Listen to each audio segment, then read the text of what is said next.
quote, a music quote that I love to talk about and remember all the time, but music just makes everything better. We're going to ask Mr. Terry Woodford to come up now and say a few words. Y'all give him a hand.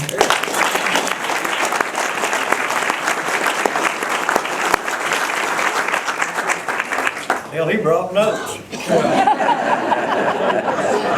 Just so much I have to remember. I'm glad at least I got to go to second because he took away some of the good things I was going to say. You know, we're here today to honor a talented person who made a contribution to the music industry, like all of these people and the stars, and I probably knew about 90% of these people. But we're here to honor a person who also has the characteristics that's not a prerequisite to get a star. He's a person who has integrity and character. He's a person who's trustworthy, who does what he says he will do, and like Travis told you, he's the first one to do a benefit when somebody's in need. And my first time to see Wayne, that I remember, I may not have this quite right, but he was in a group called Rain Tree County.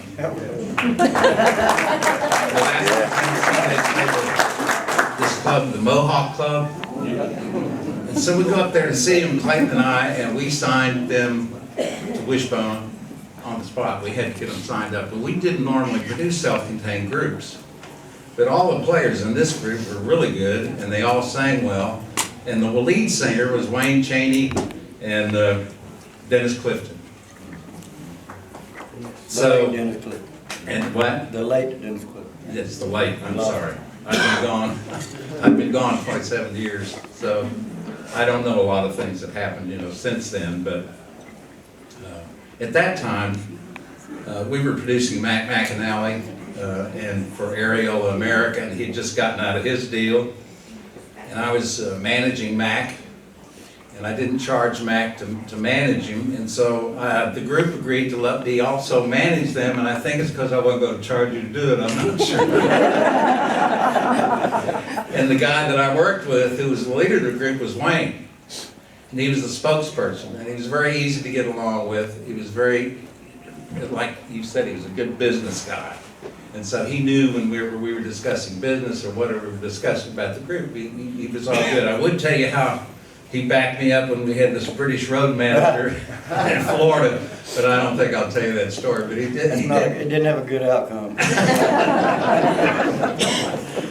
So RCA Records was really hot. They had Alabama, and they were making more money in the country division from RCA than the pop division. So they let Jerry Bradley have a record label, a pop record label called Free Flight. And they got in a van and they came down to Pulaski to the Mohawk Club, and it wasn't a regular night that you normally played. We were just talking about it. And they filled that place because they knew RCA was coming to see the group, right? And so we're all there, and that night they signed, through Wishbone, they signed the group to a 2-album deal, and they also signed Mac McAnally to a 2-album deal, so I'm feeling pretty hot at the time, make 4-album deals in one night. And so they were really impressed with the group. However, they decided they wanted to change the name. I cannot remember where they came up with Funky Communications Committee, but it had something to do with the FCC, and they were going to get on the steps in Washington, D.C. You remember that? I don't remember what they did. So, the first thing we did was a Florida tour. And we were going to go the whole state of Florida, if you remember. And you guys would go out skiing and having a good time and stuff, and I'm worried that all the time, are they going to be on for the show? But anyway, it was a real successful tour. And we had that British road manager who gave us a lot of trouble, but otherwise it was... His name was Bruce Wayne, too. We did part of our show was Dixie Chicken. We always ended with it. And this guy brought a rooster to the stage. And the first thing that damn chicken did, it just flew off. I ain't seen it yet. I just remember, we built these chaser lights. Yep. You remember that? We go all over the stage with red lights. Of course, back then there wasn't a lot of that kind of stuff going on. You know? So we're doing everything we can, because I don't know whether you realize how important it is and how it was for you guys. We got a real shock here. You know, these people are good at what they do. It's a brand new label, and we're the only 2 artists on that label.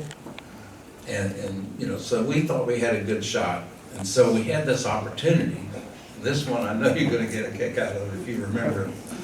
We got a chance to go to the Poconos. And there's a NASCAR race there, a 500-mile NASCAR race that they were having in 1980, June the 23rd, and we're gonna be on the infield, right, Park, in front of thousands and thousands of people that are there for the race.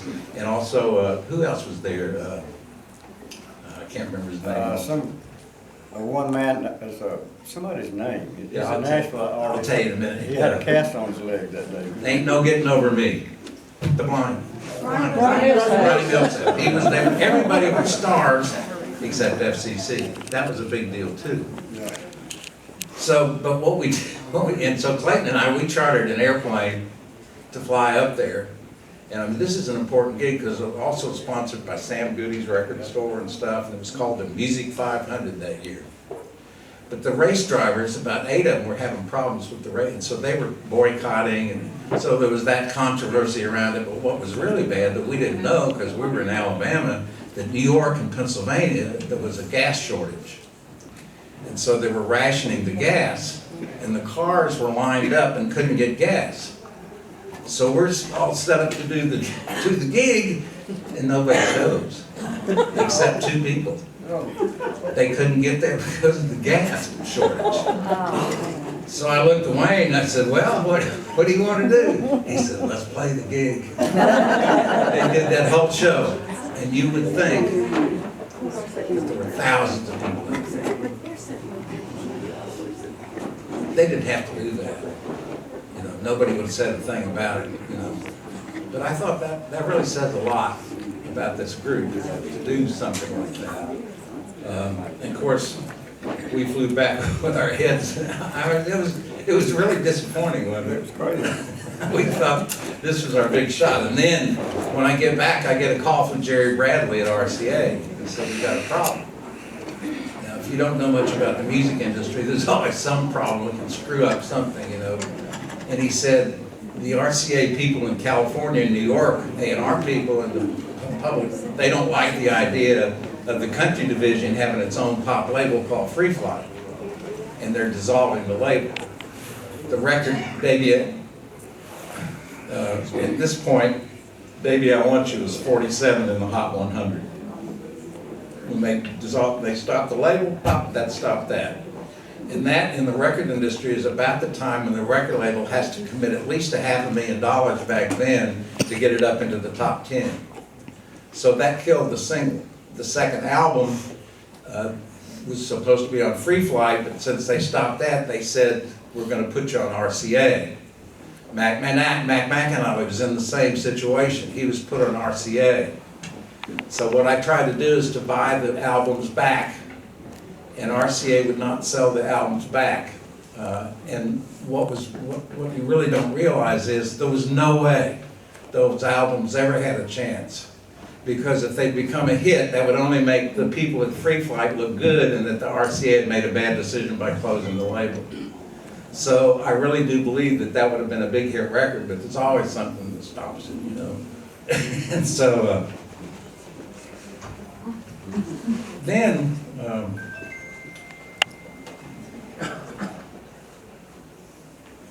I left Muscle Shoals in 1991.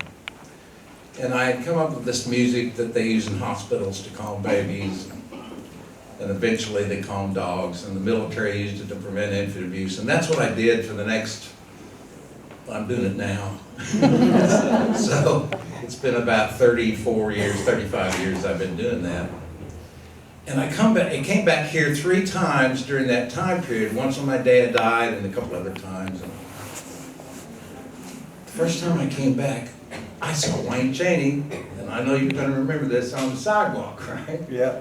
And the first thing he said to me, he said, are you still hypnotizing those babies?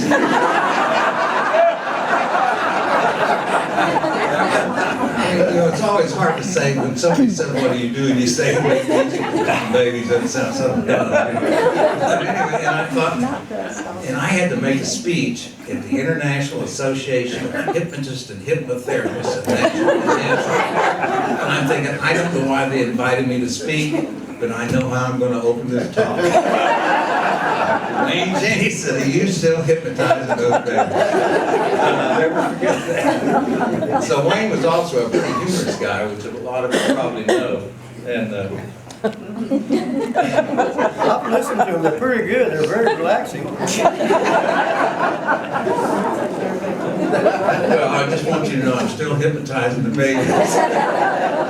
And you're still singing great. Yeah, And right. you're still making a difference for people. So congratulations for your start.